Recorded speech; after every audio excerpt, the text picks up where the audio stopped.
اعوذ باللہ من الشیطان الرجیم بسم اللہ الرحمن الرحیم. السلام علیکم ناظرین, میں شفا زہرا ایک بار پھر سے حاضر خدمت ہوں چینل ون کے اس خاص پروگرام کے ساتھ کہ جس کا عنوان ہے اسلام کی بنیادی خوبیاں.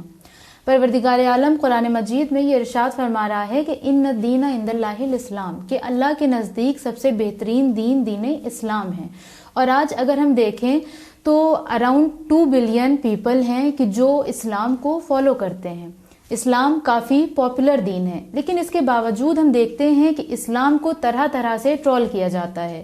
کوئی کہتا ہے کہ یہ ٹیررزم ہے, کوئی کہتا ہے کہ دین اسلام تلواروں کے بلبوتے پر پھیلا, اور اس قسم کی طرح طرح کی باتیں. تو ایسا کیوں ہے؟ تو اس کی ایک جو بہت سمپل سی جو وجہ ہمیں سمجھ آتی ہے وہ صرف یہ کہ جیسا کہ میرے مولا کا قول ہے کہ آپ نے فرمایا کہ انسان جس چیز کو نہیں جانتا اس چیز کا دشمن ہو جاتا ہے. لہٰذا بہت سی ایسی باتیں اور چیزیں اور اسلام کے اصل حقائق ہیں جسے انسان نہیں جانتا, وہ روبرو نہیں ہے. اس لیے وہ دین اسلام کے بارے میں کہیں سے جو بھی سنتا ہے اس کو مان لیتا ہے اور اسلام کے بارے میں بدگمان ہو جاتا ہے. اس پروگرام کو بھی اسی لیے آرگنائز کیا گیا تاکہ ہم اسلام کی ان خوبیوں کے بارے میں جانیں, ان خصوصیات کے بارے میں جانیں کہ جن کا جاننا ہمارے لیے ضروری ہے, تاکہ ہم کسی اور کو بھی جو انسان دین اسلام سے بدگمان ہے اس کو اس بدگمانی سے باہر نکال سکیں. ابھی تک کے جو ہمارے ایپیسوڈ تھے اور اس میں جو گفتگو رہی ہے بہت ہی دلچسپ اور بہت ہی اچھی گفتگو رہی ہے کہ جس سے ہمارے علم میں اضافہ ہوا ہے. تو ناظرین محترم, آج کے بھی اس ایپیسوڈ میں ہم اپنے علم میں مزید اضافہ کریں گے, اور ہمارے علم میں اضافہ کرنے کے لیے اور بہترین گفتگو ہم تک اور آپ تک پہنچانے کے لیے ایک بار پھر سے ہمارے ساتھ موجود ہیں ڈاکٹر رضا عباس صاحب. آئیے ان کا استقبال کرتے ہیں. السلام علیکم ڈاکٹر صاحب. وعلیکم السلام. آپ سے ہم پہلا سوال یہ کرنا چاہیں گے کہ بہت سے لوگوں کا ماننا ہے کہ دین اسلام بہت ہی آسان دین ہے, جبکہ وہیں کچھ لوگ اس کے اپوزٹ دکھائی دیتے ہیں کہ نہیں یہ تو بہت ڈیفیکلٹ دین ہے. اصل میں یہ دین کیسا ہے, مطلب ٹف ہے یا بہت ایزی ہے؟ دیکھیے, یہ تو میں قرآن کریم کی ایک آیت آپ کے سامنے پیش کرتا ہوں. جی. بسم اللہ الرحمن الرحیم. یرید اللہ بکم اليسر. اللہ تمہارے لیے آسانی پیدا کرنا چاہتا ہے اور اللہ تمہارے لیے مشکلات پیدا کرنا نہیں چاہتا. تو اس کے معنی یہ ہیں کہ دین اسلام آسان دین ہے. آسانی, دو راستوں میں جو آسان راستہ ہے وہ اسلام کا راستہ ہے نا. تو یہ ڈیفیکلٹ تب بن جاتا ہے جب انسان اس میں بہت سی انسانی بنائی ہوئی چیزیں اس میں آ جاتی ہیں. میں مثال دیتا ہوں کہ یہ بتائیے کہ شادی بیاہ آسان ہے کہ مشکل ہے؟ اسلام کے پرسپیکٹیو سے بہت آسان ہے, اور سماج کے اعتبار سے بہت مشکل ہے. اب آپ نے دیکھ لیا نا, ایک ہی بات ہے, اس کے دونوں راستے آپ کے سامنے ہیں کہ اگر آپ سماج کے اکارڈنگ چلیں گی بہت مشکل ہے.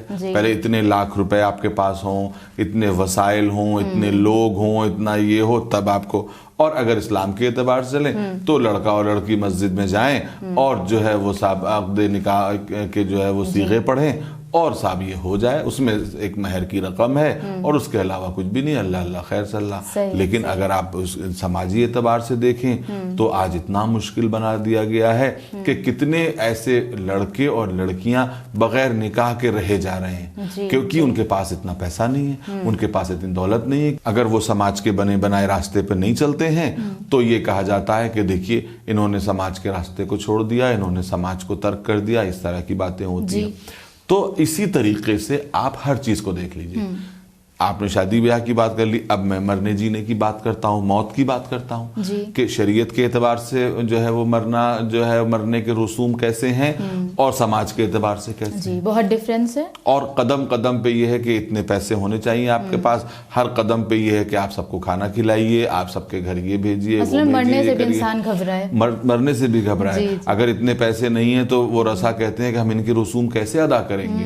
اور ویسے کیا ہے کہ بھئی غسل ہے, کفن ہے, نماز میت ہے اور دفن کر دینا ہے. صحیح بات یہ ہے. ٹوٹل ہے. باقی سال کرتے رہے, باقی سال کرتے رہیے آپ, جو کرنا چاہیں, نماز پڑھنا چاہیں نماز پڑھتے رہیے, صدقہ دینا چاہیں صدقہ دیتے رہیے, اگر ذکر اہل بیت کرنا چاہیں وہ کرتے رہیے, جو کرنا چاہیں بعد میں آپ کرتے رہیے. لیکن سب سے پہلے تو مرحلہ, جیسے ہی کوئی مر جاتا ہے سب سے پہلا مرحلہ تو یہ ہوتا ہے کہ ابھی دفن کی بات تو جانے دیجئے. پہلے تو یہ تھا کہ بھئی واجب چیزوں کی جو ہے وہ اجرت نہیں لی جا سکتی تھی, اب علماء کو بلائیے تو اب ان کو ڈیفرنٹ بہانوں سے ان کو پیسے دیجئے. ٹھیک ہے نماز میت کی نہیں دے سکتے تو اس طرح سے, اور ابھی دفن سے فارغ بھی نہیں ہوئے کہ یہ ہوگا کہ تیجا کیسے ہوگا, تیجے میں جو ہے وہ محلہ کھانا کھائے گا اور تبرک بٹے گا, اور تیجے سے فارغ بھی نہیں ہوتے کہ یہ فکر ہوتی ہے کہ بھئی 40واں تو میں بڑے گرینڈ اسکیل پر کرنا ہے اور ان کو بلانا ہے, ان کو بلانا ہے, سارے رشتہ داروں کو بلانا ہے, اہل محلہ کو بلانا ہے, اور اس کے بعد ولیمے کی طرح کھانا. اور آپ کو معلوم ہونا چاہیے, میرے خیال سے ضرور آپ کی نالج میں ہوگا کہ اب باقاعدہ ولیمے بھی جو ہے وہ کسی نہ کسی ہال سے ہونے لگے ہیں. اب پہلے تو یہ تھا کہ ولیمے میں امام بارگاہ میں مجلس ہو جاتی تھی, وہیں جو لوگ بیٹھ کے کھانا کھا لیتے تھے.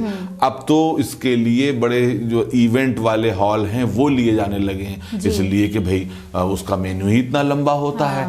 اب وہ دور چلا گیا کہ صرف جو ہے وہ دال روٹی کھا لیتا تھا یا سبزی روٹی یا سالن روٹی, اب باقاعدہ اس کا لمبا چوڑا مینیو. تو ہر چیز جو ہے وہ ڈسپلے آف ویلتھ اور ہماری ایگو کا ذریعہ بن گئی ہے. تو جب جو چیزیں اس لیول پہ پہنچ جائیں تو وہ مشکل بن جاتی ہیں. اگر دین کے اعتبار سے دیکھیں تو ہر چیز آسان ہے. آپ ہمیں ایک مشکل چیز بتائیے, میں اس کا آسان سا حل آپ کے سامنے پیش کرتا ہوں. صحیح نہیں, سب کچھ آسان ہے, سب کچھ آسان ہے. صحیح. اگر بظاہر کچھ مشکل لگتا ہے تو وہ دیکھیے, مثلا حج ہے, کہا گیا کہ صاحب اتنا پیسہ نہیں ہوگا تو کیسے حج کریں گے. تو حضور اگر اتنا پیسہ نہیں ہوگا تو آپ پہ حج واجب کہاں ہے؟ واجب ہی نہیں ہے. بالکل, پہلی شرط یہ ہے کہ استطاعت ہو. اور استطاعت صرف استطاعت مال کی نہیں ہے, استطاعت مال کی ہے, صحت کی ہے, راستے کی ہے. یعنی راستہ بھی پر امن ہو, یہ خطرہ نہ ہو کہ چور ڈاکو آپ کو جو ہے آپ کی عزت پہ حملہ کریں گے یا آپ کی جان پہ حملہ کریں گے یا ایسا کچھ کریں گے. تو یہ تمام چیزیں جب ساری چیزیں میٹ آؤٹ ہو رہی ہیں تو آپ کو جانے میں کیا حرج ہے؟ اور اگر نہیں میٹ آؤٹ ہو رہی ہیں تو آپ کے اوپر ہے ہی نہیں. آپ آرام سے دنیا سے جائیے, سکون سے اللہ کے سامنے جواب دیجئے کہ بھئی جب ہمارے پاس اتنا پیسہ ہی نہیں تھا تو ہم نے حج نہیں کیا. کوئی بھی چیز ہو وہ آسان ہے, آسان ہے. ہاں اگر آپ سماج کے اعتبار سے جائیں گی تو مشکل بن جائے گی کہ اب سماج کسی چیز کو کہاں سے کہاں پہنچا دیتا ہے, کسی چیز کو فیشن بنا دیتا ہے, کسی چیز کو اسٹیٹس سمبل بنا دیتا ہے, اور اس کو پھر دین مان لیا جاتا ہے, اور پھر یہ کہا جاتا ہے دین تو بہت مشکل ہے نا. تو آپ یہ دیکھیے کہ آسان ہے. بھئی آپ بتائیے, یہ 17 رکعت نمازیں پڑھنا کیا بہت مشکل ہے؟ اور اگر کسی پہ بہت مشکل ہے تو آسانی سے پڑھ سکتے ہیں. نہیں, اگر بہت مشکل ہے آپ کھڑے ہو کے نہیں پڑھ سکتے, بیٹھ کے پڑھ لیجئے. بیٹھ کے نہیں پڑھ سکتے, لیٹ کے پڑھ لیجئے. روزہ نہیں رکھ سکتے, نہیں آپ کے اندر صلاحیت ہے, آپ کھانا کھلا دیجئے, مسکین کو کھانا کھلا دیجئے, اس کے اعتبار سے ہو جائے گا. کون سی چیز ہے جو آپ کو لگتا ہے کہ مشکل ہے؟ صحیح, یعنی دین تو ہماری زندگی آسان بنانے کے ہی لیے آیا ہے. جی بالکل. اچھا, دین کے حوالے سے میں ایک اور سوال یہ کرنا چاہوں کہ احادیث میں ملتا ہے کہ ہر بچہ فطرتاً اسلام پر پیدا ہوتا ہے, تو اس سے کیا مراد ہے؟ کیا کوئی ہمیں ظاہری کوئی سمبل نظر آتا ہے کہ ہم نے دیکھ لیا یہ بچہ ہاں یہ تو دین اسلام پر پیدا ہوا ہے, کیا مطلب ہے اس کا؟ جی ہاں, دیکھیے اول تو حدیث یوں نہیں بلکہ یوں ہے کہ کل مولود یولد علی فطرتہ, ہر بچہ اپنی فطرت پر پیدا ہوتا ہے. اگر ہم یہ بھی مان لیں کہ فطرت اسلام پر پیدا ہوتا ہے تو دیکھیے ہر بچہ کچھ بنیادی ویلیوز لے کے پیدا ہوتا ہے. اسی کو ہم کہتے ہیں فطرت. مثلا جیسے کہ میں نے پروگرام کے شروع میں آپ سے کہا تھا کہ ہر بچہ جب پیدا ہوتا ہے اور جیسے ہی اس کے اندر کچھ انسانیت آتی ہے وہ کچھ سوالات اس کے دماغ میں آتے ہیں, جیسے میں کون ہوں, میں کہاں سے آیا ہوں, کہاں جاؤں گا, مرنے کے بعد میرا کیا ہوگا. کیا دنیا میں کوئی انسان ایسا ہے کہ جس کے دل و دماغ میں یہ سوال نہیں پیدا ہوتا؟ سب کے. جیسے ہی بچہ سن شعور کو پہنچتا ہے 3, 4, 5 سال کا ہوتا ہے, اس کا نام ہے وہ فطرت. کیونکہ یہ وہی سوالات ہیں جو اسے دین کی طرف لے جاتے ہیں. کیونکہ اس کا جواب کون دے گا؟ نہ اس کا جواب سائنس دے سکتی ہے, نہ فلسفہ دے سکتا ہے, نہ جو ہے وہ سوشیولوجی دے سکتی ہے, نہ میتھمیٹکس دے سکتی ہے. اس کا جواب صرف دین دے سکتا ہے. تو یہ چیز اچھا. اسی طریقے سے کچھ چیزیں کہ ہر بچہ کچھ ویلیوز لے کے پیدا ہوتا ہے. مثال کے طور پر ہر بچہ سچ بولنا جانتا ہے, جھوٹ اس کو سماج سکھاتا ہے. آپ بتائیے جب کوئی بچہ سن شعور کو پہنچتا ہے, جب وہ بولنا سیکھتا ہے تو وہ کیا بولتا ہے؟ سچ بولتا ہے یا جھوٹ بولتا ہے؟ سچ بولتا ہے. اس کا سماج کا بسا اوقات اس کے ماں باپ اسے جھوٹ بولنا سکھا دیتے ہیں. یعنی یہ اس کا جو انوائرمنٹ ہوتا ہے جیسا وہ ہوگا ویسا بچہ بنے گا. لیکن جو پیدا ہو رہا ہے تو وہ وہی پیور ویلیوز کو لے کے پیدا ہو رہا ہے. اس کی طرف اشارہ ہے. اور ہر بچہ وہ فطرت بھی لے کے پیدا ہوتا ہے. جیسے ذرا سا بڑا ہوتا ہے تو وہ سوچتا ہے کہ میرا خالق کون ہے. یہ ہے وہ فطرت جس پر وہ پیدا ہوتا ہے. ٹھیک ہے نا. یہ وہ بنیادی ویلیوز ہیں جو ہر بچے میں پائی جاتی ہیں. کوئی بچہ دنیا میں ایسا ہے جن یہ باتیں نہیں پائی جاتی, سب کے اندر پائی جاتی ہیں. چاہے وہ یورپ میں پیدا ہو, چاہے افریقہ میں پیدا ہو, چاہے امریکہ میں پیدا ہو, چاہے ہندوستان میں پیدا ہو یا عرب میں پیدا ہو. صحیح. اور اس کے جوابات اسلام دیتا ہے. اس کے جوابات اسلام دیتا ہے. تو ہر بچہ فطرت پر پیدا ہوتا ہے, وہ خاص پیور فطرت جو ہر بچے کو پاک و پاکیزہ اور نیک بنا کے بھیجتی ہے. کوئی بچہ بچپن سے چور نہیں پیدا ہوتا, جھوٹا نہیں پیدا ہوتا, مجرم نہیں پیدا ہوتا. مجرم اسے سماج بناتا ہے. مجرم اسے ضرورتیں بناتی ہیں, جو ضرورتیں سماج پوری نہیں کر پاتا تو وہ مجرم بن جاتا ہے. لیکن وہ بنیادی طور پر مجرم نہیں ہوتا, معصوم ہوتا ہے. اسی کی بات کا وہ سچا ہوتا ہے, جھوٹا نہیں ہوتا. جب باپ یہ کہہ دیتا ہے بیٹا کہہ دو پاپا گھر میں نہیں ہے, وہاں سے وہ جھوٹ سیکھ لیتا ہے. یا سماج یا جو ہے رشتہ دار اسے وہ بنا دیتے ہیں. لیکن جب وہ بچہ پیدا ہوتا ہے اور جیسے جیسے وہ بڑا ہوتا جاتا ہے اس کے اندر وہی بنیادی نیک ویلیوز ہوتی ہیں جن کی طرف اس حدیث میں اشارہ کیا گیا ہے. ہاں اچھا یہ بتائیے ڈاکٹر صاحب کہ مثلاً جیسے بچہ پیدا ہوا کسی ایسے گھرانے میں کہ جو مسلم نہیں ہے, ٹھیک ہے, ایسے گھرانے میں پیدا ہوا بچہ اور پھر وہ بڑا ہوا, اس کے اندر عقل آئی, اس نے اسی دین کو فالو کیا جس میں اس نے آنکھ کھولی, بالکل اسی طرح سے فالو کرتا ہے جیسے میں اور آپ دین اسلام کو فالو کرتے ہیں, اور پھر اسی کے ساتھ اپنے ہی دین پر ایمان رکھ کے وہ مر گیا. ٹھیک ہے. اب کچھ لوگ یہ کہتے ہیں کہ مسلمانوں کے ہاں یہ کہا جاتا ہے کہ اگر آپ نے اسلام کو نہیں فالو کیا تو کیا وہ بچہ جو اس گھرانے میں پیدا ہوا جو اسلام کا ماننے والا نہیں تھا تو اس میں اس کی تو کوئی خطا نہیں ہے, تو کیا یہ پاسبل ہے جیسا کہ لوگ کہتے ہیں کہ اگر اسلام کا ماننے والا نہیں تھا؟ آپ نے جو سوال پوچھا اس کے کئی پہلو ہیں. سب سے پہلا یہ جو بات ہے نا یہ سب سے پہلے مسلمانوں پہ جاتی ہے کہ یہ جو مسلمان گھر میں مسلمان پیدا ہوئے ہیں اور بڑے ہو گئے انہی تعلیمات پہ جو ان کو ان کے ماں باپ نے, چچا نے, بھائی نے, بھتیجے نے اور مثلاً علماء نے سکھا دی, اسی پہ چلتے رہے اور اسی پہ مر گئے, کیا آپ ان کو سچا مسلمان ماننے پہ تیار ہیں؟ جبکہ اسلام یہ کہتا ہے کہ تمہیں خود ان حقیقتوں کو ماننا ہے اپنی تحقیق کے ذریعے سے کہ جن کی طرف اسلام اشارہ کر رہا ہے. اگر کوئی کسی کے کہنے پہ کہے کہ اللہ ایک ہے, کہو اللہ ایک ہے اور اس نے مان لیا اور کبھی اپنی عقل استعمال نہیں کی تو اس کے اللہ ایک ماننے یا نہ ماننے سے کوئی فائدہ نہیں. احمق دیندار کی کتنی جو ہے وہ جو ہے مذمت آئی ہے, مذمتیں آئیں آئمہ کے اقوال میں. مولا نے غالباً کسی جگہ فرمایا ہے کہ احمق دیندار نے میری کمر توڑ دی. اچھا یہ قول ہے مولا بالکل, یعنی کہ وہ احمق دیندار کہ جو سمجھتا ہی نہیں, جو جانتا ہی نہیں ان حقیقتوں کو اور اس کے بعد بس وہ رٹے جا رہا ہے, کرے. اسی کا نام تو رسم ہے کہ کسی چیز کو سمجھے بنا کرنا رسم ہے. تو یہ سب سے بڑی بات ہے کہ کتنے مسلمان ہیں. سب سے پہلے تو جو اس کے اوپر کھڑے اترتے ہوں تو سب سے پہلے ہر انسان اپنے گریبان میں منہ ڈالے. دوسرا اس کا ایک پہلو یہ ہے کہ جہنم میں جائے گا یا جنت میں جائے گا اس کا فیصلہ خداوند عالم کرنے والا ہے. ہم کون ہوتے ہیں؟ انسان کرنے والا نہیں ہے. یہ وہ جس نے ہم کو پیدا کیا, جس نے ہمیں حالات دیے, جس نے ہمیں معاملات دیے, جس کی وش اور ول پر ہم اس دنیا میں آئے وہ فیصلہ کرنے والا ہے. ہم لوگ ذرا سی بات, یہ بالکل وہی بات ہے جیسے ہم لوگ ذرا سی بات پر اسلام اور کفر کا فتویٰ دیتے رہتے ہیں. ذرا سی بات پر آپ کے یہاں آپ کے دین میں جو ہے وہ مختلف فرقے ہیں جو ایک دوسرے پر شرک کا الزام لگاتے ہیں, کفر کا الزام لگاتے ہیں. تو دوسروں کی کیا بات ہم کریں؟ ہم اپنی ہی نظر میں مسلمان نہیں ہیں. ہم نے ذرا سی کوئی بات کہی تو ہم کافر ہو گئے, کسی نے کوئی اور بات کہی وہ مشرک ہو گیا, وہ منافق ہو گیا, وہ فاسق ہو گیا, وہ فاجر ہو گیا. یہ چلاتے رہتے ہیں. یعنی ہم نے خود اپنے گھروں میں جنت اور جہنم کا سرٹیفکیٹ بانٹنے کی فیکٹری لگا رکھی ہے اور ہم بانٹتے رہتے ہیں. اسی طرح سے ہم دوسروں کے لیے بھی کہتے ہیں اب ذرا قرآن کی وہ آیت کھولیے, سورہ بقرہ میں کیا کہا گیا ہے کہ اگر کوئی اللہ کی جو ہے وہ وحدانیت پر ایمان رکھتا ہے یا خدا کے اوپر ایمان رکھتا ہے اور اچھے عمل انجام دیتا ہے, تو چاہے وہ یہودی ہو, چاہے وہ نصرانی ہو, چاہے سابعین میں سے ہو, روز قیامت اس کو کوئی خوف نہیں ہوگا. صحیح. یہ قرآن کی آیت ہے یا نہیں ہے؟ سورہ بقرہ کی آیت کی تلاوت میں اس وقت میرے سامنے جو ہے وہ آیت نہیں ہے, ورنہ میں آپ کے سامنے تلاوت کرتا.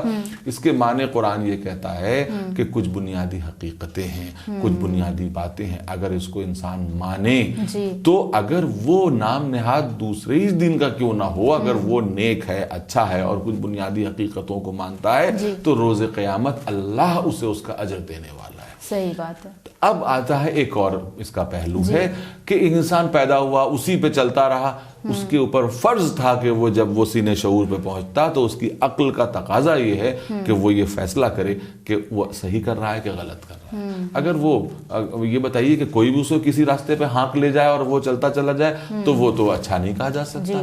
ہر انسان کو خود اپنی عقل سے فیصلہ کرنا چاہیے اور اس کی طرف جانا چاہیے. رہ گئی جنت و دوزخ کی بات, وہ اللہ کا فیصلہ ہے, وہ اللہ کا فیصلہ ہے.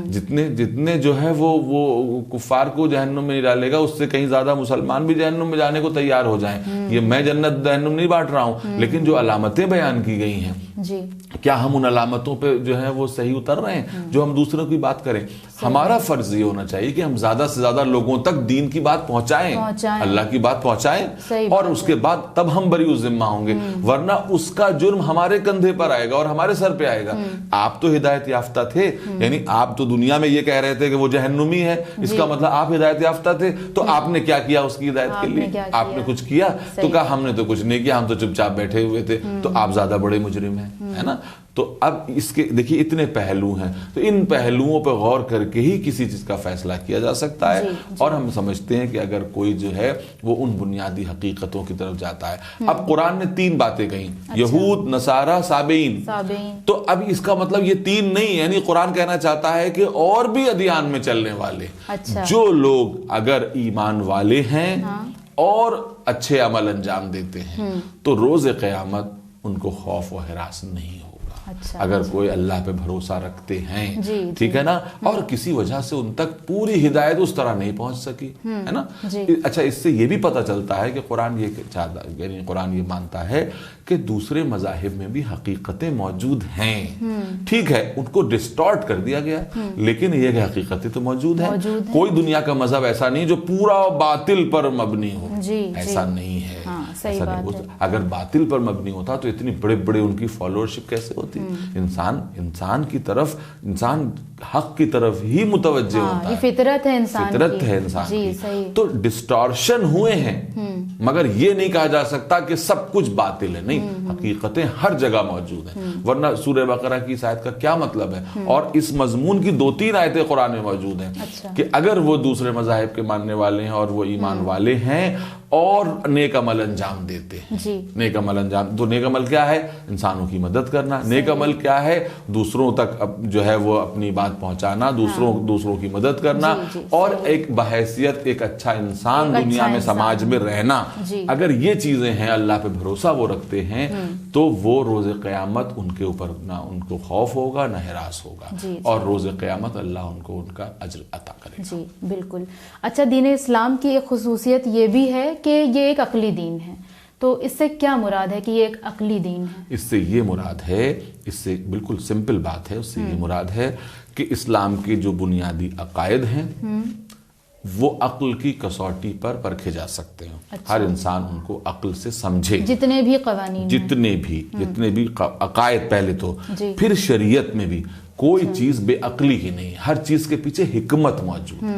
کوئی یہ کہے, کسی چیز کے بارے میں آپ یہ نہیں کہہ سکتی بس یہ ایسے ہی کر لو, اس میں کوئی کیوں کہنے کی ضرورت نہیں. ہر جگہ کیوں کہنے کی ضرورت ہے, ہر جگہ حکمت موجود ہے. نماز اس کی حکمت موجود ہے, روزہ اس کی حکمت ہے, ہر چیز کے پیچھے ریزن ہے, اور وہ ریزن ہر جاننے والے کو حق ہے کہ وہ اس ریزن کے بارے میں جانے. تو اس سے مراد یہ ہے کہ دین عقل ہے, یعنی ہر شے کے اندر آپ عقل لگا سکتی ہیں, الاؤڈ ہے. Everything is open for discussion, for questioning, for inquiry and for research. آپ ریسرچ کریے, آپ سوالات کریے, آپ ہر چیز کے بارے میں پوچھیے. کہیں یہ آپ کو نہیں کہا جا سکتا اس کو بس مان لو, پوچھنے کی ضرورت نہیں. فَاسْأَلُوا أَهْلَ الذِّكْرِ فَاسْأَلُوا أَهْلَ الذِّكْرِ إِن كُنتُمْ لَا تَعْلَمُونَ, کہ اہل ذکر سے پوچھو اگر تمہیں نہیں معلوم. تو تمہیں اگر نہیں معلوم ہے تو تم پوچھو, ہر چیز کے بارے میں سوال کرو, چاہے وہ عقیدہ ہو, چاہے عمل ہو, چاہے شریعت ہو, چاہے اخلاق ہو. ہر چیز کے بارے میں آپ کو سوال کرنے کا حق ہے. یہی مفہوم ہے اسلام دین عقل ہے. صحیح, بے شک. اچھا, ایک لاسٹ سوال میں آپ سے یہ کروں گی کہ علم حاصل کرنے کی بھی بڑی اہمیت ہے اسلام میں, تو مختصراً اس پر روشنی ڈال دیں اور ساتھ ہی ساتھ یہ بھی بتا دیں کہ کیا کوئی ایسا خاص علم ہے کہ جس کی طرف اسلام اسپیشلی انسسٹ کرتا ہو کہ ہاں یہی والا علم حاصل کرو. Very good. 3 منٹ میں بتائیے. دیکھیے, دین جو ہے اور دین اسلام خاص طور پہ ہر طرح کے علم کے لیے انسان کو متوجہ کرتا ہے. اچھا. کسی علم کی کوئی قید نہیں ہے کہ علم دین یا علم دنیا. ہر علم علم دین ہے اگر وہ خدمت کے جذبے سے سیکھا جائے. اور ہر علم علم دنیا ہے اگر وہ صرف روٹی کمانے کے لیے اور اپنی ایگو کے لیے یا سیلفشنس کے لیے سیکھا جائے. علم دین بھی اگر انسان جو ہے وہ روٹی کمانے کے لیے علم دین حاصل کر رہا ہے تو وہ علم دنیا ہے. اور اگر وہ ڈاکٹر بن رہا ہے خدمت کے لیے تو وہ علم دین ہے. ٹھیک ہے. اب ظاہر ہے کہ وہ اس سے روٹی تو کمائے گا ہی, لیکن مین بات ہے کہ موٹیو کیا ہے. ٹھیک ہے. اب کچھ علم کے بارے میں اللہ نے اور رسول اسلام نے منع بھی کیا ہے, ایسے علوم جن کا فائدہ نہ ہو, ہے نا. میں آپ کے سامنے اصول کافی کی ایک حدیث پیش کرتا ہوں جس حدیث کو امام خمینی نے اپنی چہل حدیث میں نقل کیا ہے. بہت اچھی حدیث ہے کہ ہمارے نبی ایک دفعہ مسجد میں داخل ہوئے تو دیکھا کہ ایک آدمی کے گرد چاروں طرف بھیڑ لگی ہوئی ہے. تو آپ نے فرمایا کیا ہے یہ, ہے نا. تو ایک صاحب نے کھڑے ہو کے کہا علامہ. علامہ کیا ہے؟ تو آج تو آپ جانتی ہیں کہ چھوٹے چھوٹے لوگوں کو علامہ بنا دیا جاتا ہے. ہماری قوم تو ہر ایک کو علامہ. تو میرا جی چاہتا ہے کہ رسول اسلام کے سامنے ہاتھ جوڑ کے کہیں کہ یا رسول اللہ آپ کو علامہ نہیں پتا, ہماری قوم کے تو بچے کو علامہ پتا ہے. علامہ کیا؟ تو رسول نے فرمایا کیا علامہ, کیسا علامہ؟ تو انہوں نے کہا ارے بھائی یہ بہت بڑا علامہ ہے. تو کہا کس بات کا علامہ ہے؟ تو کہا کہ یہ دور جاہلیت کے تمام جو ہے وہ رسموں کو جانتا ہے اور یہ دور جاہلیت کی پوئٹری کا بہت بڑا عالم ہے اور یہ بہت بڑا جو ہے وہ شجروں کو جاننے والا ہے. اچھا. تو پیغمبر نے فرمایا یہ کون سا علامہ ہے؟ پیغمبر نے فرمایا یہ تو وہ علم ہے جس کے جاننے سے کوئی فائدہ نہیں اور نہ جاننے سے کوئی نقصان نہیں. تو پھر رسول نے پھر جملہ کیا فرمایا, یہ تو بھئی منع کر دیا. تو اب بتائیں کیا؟ نبی نے فرمایا علم 3 طرح کا ہے. کیا خوبصورت بات فرمائی نبی نے, کہا کہ علم 3 طرح کا ہے. ایک ہے آیات محکمہ, آیات محکمہ کا علم. ایک ہے فرائض قائمہ, یعنی قائم فرائض کا علم. ابھی میں بتا رہا ہوں پھر اس کے بعد. اور سنت قائمہ, فرائض عادلہ. یعنی آپ نے فرمایا کہ 3 طرح کا علم ہے, آیات محکمہ, فرائض عادلہ اور سنن قائمہ. یعنی 3 طرح کا علم کیا ہے؟ ایک آیات محکم یعنی اللہ کی آیتوں کا علم, یعنی اللہ کی نشانیوں کا علم. پہلا تو علم. اب اس میں تمام پوری نیچرل سائنسز, تمام علوم دنیا اس میں آ گئے. پھر دوسرا علم کا ہے آپ کے فرائض عادلہ, آپ کے فرائض کا علم یعنی ایتھکس, اخلاق کا علم اور آپ کی ڈیوٹیز کا علم. وہ اصل علم ہے. یعنی پہلے تو آیات محکمہ کا علم یعنی دنیا کی اللہ کی نشانیوں کا علم, دوسری آپ کے فرائض کا علم, اور تیسرا سنن قائمہ. سنن قائمہ کا مطلب یہ ہے کہ وہ باتیں جو ہمیشہ سے بالکل محکم ہو چکی ہیں. مثلا آپ سے یہ کہا گیا ہے کہ آپ اپنے جسم کا خیال رکھیں, اگر آپ ایکسرسائز کریں گے تو آپ کا جسم اچھا رہے گا.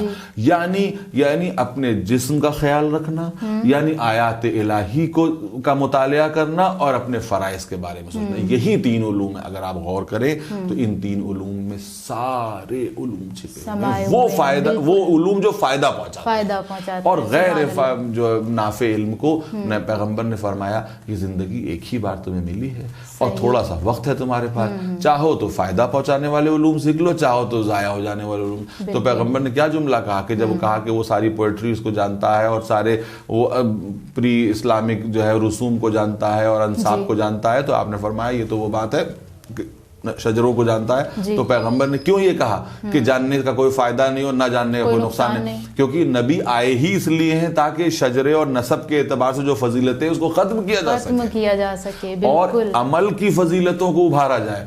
تو جو انسان ماہر انصاب ہوگا وہ تو انہی چیزوں کو ابھارے گا. ان کا یہ نسب ہے, ان کا اعلیٰ نسب ہے, ان کا پس نسب, اس سے سماج میں کیا پھیلے گا؟ سماج میں اس سے اونچ نیچ پھیلے. پیغمبر نے فرمایا آیات محکمہ کا علم حاصل کرو, اللہ کی نشانیوں کا علم. قرآن میں جگہ جگہ ہے نہیں, اللہ کی نشانیاں کائنات میں پھیلی ہوئی ہیں, ان کا علم حاصل کرو.